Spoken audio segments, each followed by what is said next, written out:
Hey y'all, hey! Welcome back to Character and Response video lesson 3. So before we get into today's character response, let's go ahead and review our anchor charts. All right, remember, character response is what the character does because of an event that happens in the story. A challenge is something that causes problems for the character. So the challenge is the problem, basically. And the response is what the character's actions are. So what does the character do? Remember yesterday we learned that it's what the character does, what the character feels, what the character thinks, and what the character says. That is the character's response. And so not all of those responses are going to be part of what the character's response is in each story. Some stories may have one response. Some stories may have all four of those things, depending on how the character responds in the story. So yesterday we read a couple of stories and we completed the graphic organizer for the story. You guys remember doing this with me? All right, today I have made it a little easier on us. Not easier to find the actual parts, but I've already typed them in, so you guys don't have to struggle through watching Miss Yao try to type and making all kinds of mistakes, because you know I'm not the best typer. So I went ahead and filled in the graphic organizer for you. All right, so story number 3. Ashley wants to take a nap. There is a construction worker outside of her window. He's drilling on the sidewalk and it is too loud for her to nap. Ashley thinks of a plan. Her plan is to go to the closet and sleep in there. The closet is big and dark. It also has a big door. The sound won't get through that. Okay, so let's think first before we go to our character and response graphic organizer. What is the problem in the story? What's the challenge that Ashley is facing? That's right. She can't take a nap because the construction worker is making too much noise outside of her window. All right, so let's go to our graphic organizer. All right, so for this character response, we have 3 different responses or actions from the story. We have a do. So what is her do? She comes up with a plan to sleep in the closet. Did it work? Probably so, because she said it was big and dark and the door was big, so it would not let the sound in. All right, what did she think?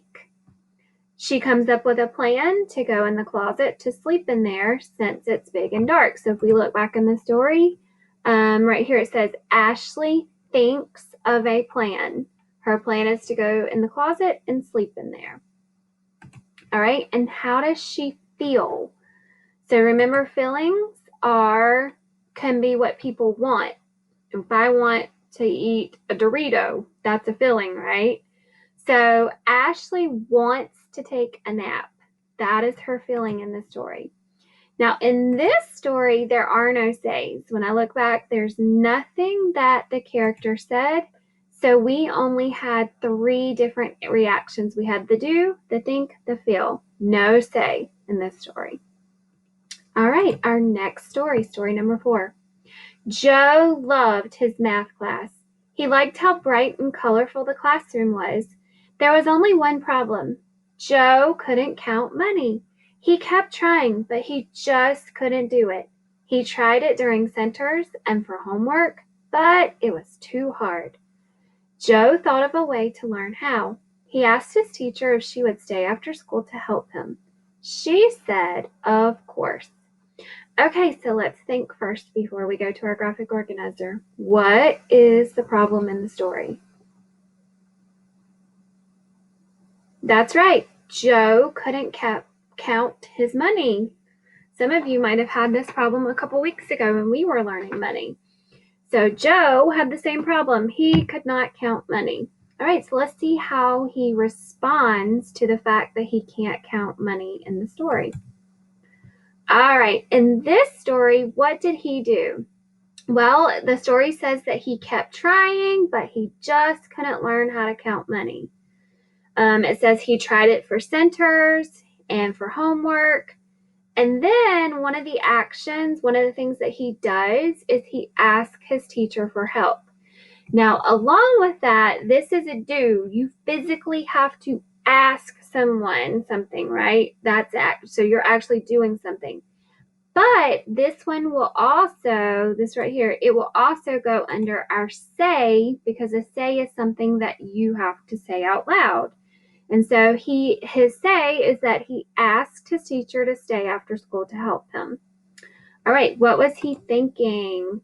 So in the story, when I look back, it says Joe thought of a way to learn how. He asked his teacher to help him if she would stay after school and help him.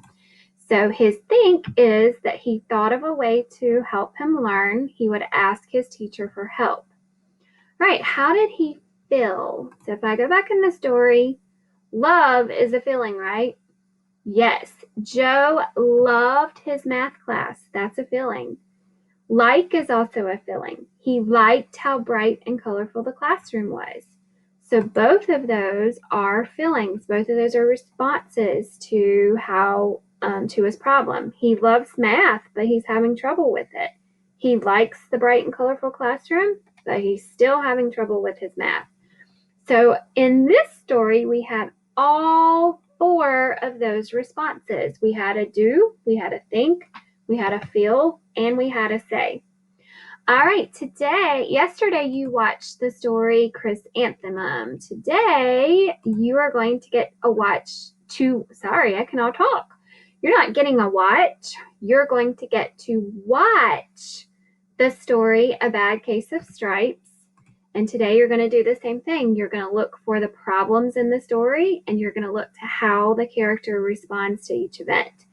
Now, in the stories that I did in my video, these quick little stories, these are so short that there was only like one problem in the story, right? But when you have a longer story like Chrysanthemum and A Bad Case of Stripes, because the story is so long, a character may encounter more than one problem. So for each of the different problems, you need to make sure that you complete the different events and the different responses for each of those problems. All right, friends, you're doing a great job with character and response. We will continue to work on it next week. I hope you guys have a great weekend. I'll see you when I see you. Bye, friends.